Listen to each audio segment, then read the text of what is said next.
Here I have Samsung Galaxy S10 Plus, and let me show you how to speed up this device.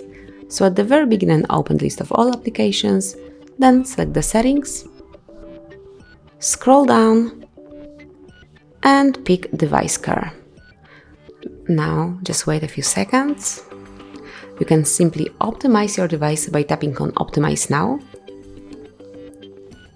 And now you are scanning if there are any viruses, and it's also looking for some junk files and deleted them. So as you can see, now your device is in excellent mode and it has been optimized.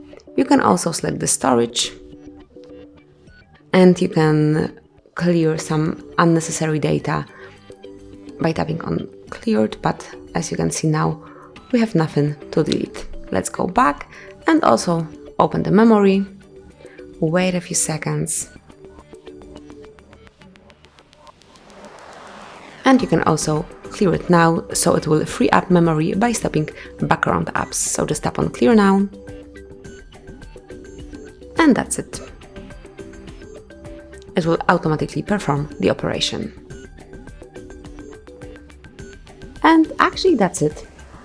Thank you for watching. Please subscribe our channel and leave the thumbs up.